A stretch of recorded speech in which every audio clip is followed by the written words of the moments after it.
बेटा तुम खड़ी क्यों हो क्लास में? सीट नहीं मिल रही? आगे आ जाओ, थर्ड लाइन में आ जाओ, थर्ड लाइन में बैठा लो बेटा इसको। फिर तेरी बहन को जब कोई कहेगा यहाँ आके बैठ जा, फिर अच्छा लगेगा? थोड़ा लिमिट में रहना चाहिए ना। बैठ जाओ बेटा। चलो अपने देखो, अपने व्यवहार को ऐसा रखो जैसा तुम दूसरे के साथ करो, तुम्हारी बहन के साथ वही होगा।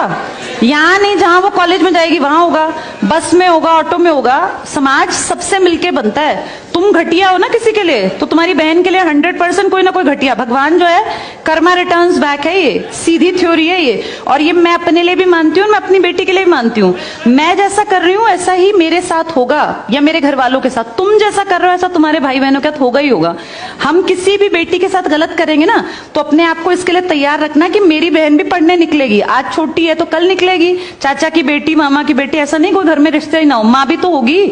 जैसा तुम कर रहे हो ऐसा तुम्हारी माँ के साथ जरूर घटित हुआ होगा। अब तुम कर रहे हो, बड़े अच्छे कई एड्स हैं, उसमें एक जवान लड़का ना सीटी बजा रहा होता है, तो उसकी माँ, देखा तुम लोगों ने वो, उसकी माँ कहती है बेटा मत कर। तुम्हारी उम्र का था वो लड़का, उसकी माँ लगा लो मेरी एज की मुझसे 2-4 साल बड़ी होगी, क्योंकि जो बच्चे 20 के हैं उनके माँ 40-45, उनकी माँ 45 साल तक की होती हैं।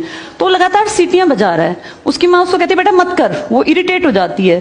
तो वो फील करता है कि मेरी माँ ऐसा क्यों, मतलब क्यों चिढ़ रही है सीटी बजाने से, घर में बैठ के बजा रहा था सीटी। तो उसकी माँ को याद आता है कि जब मैं रोज बस स्टॉप पे जाती हूँ, 45 साल की अधेड़ उम्र की एक औरत, एक घटिया लड़का, मतलब ऐसे नहीं होते बिल्कुल ही घटिया जिनकी परवरिश हो, वो रोज उसको परेशान करता है, उस 45 साल की औरत को। तो उसको फिर फील होता है कि ये मेरा बेटा जो हरकत कर रहा है ये उस लड़के से मेल खाती है। बहुत अच्छा ऐड है, उसका एसेंस बहुत अच्छा निकल के आता है कि एक्सप्लॉयटेशन सिर्फ जवान लड़कियों का नहीं होता। आप गलत कर रहे हो ना, कोई आपकी माँ के साथ, आपकी बहन के साथ कहीं ना कहीं कोई गलत करेगा फिर। इसलिए समाज को अच्छा बनाओ, क्लास को ऐसा बनाओ, कोई लड़की वहां से अगर आ रही है और तुम कह रहे हो यहाँ आ जा, तो ये ठीक है, ये अपने आप सोच के देखो। ये हमारी परवरिश को भी दिखाता है कि हमारी परवरिश कैसी माँ ने की है।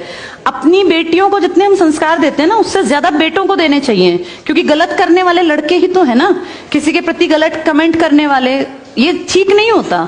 इतने काबिल बनो कि कोई तुम्हारे साथ बैठना चाहे। तुम्हें ये कहना पड़ रहा है कि यहाँ के बैठ जाओ, तुम कोई वो छिछोरे 70-80 के दशक के लड़के थोड़ी ना हो, पढ़े लिखे 21वीं 22वीं सदी के लड़के बैठे हो, तुम कोई बच्चे नहीं हो। अब अपने व्यवहार को इतना अच्छा बनाओ, क्योंकि जब गलत बात बोलो ना तो ये सोच के बोलना कि मेरे घर में जो औरत है ना उसको ये सहना पड़ रहा है कहीं ना कहीं।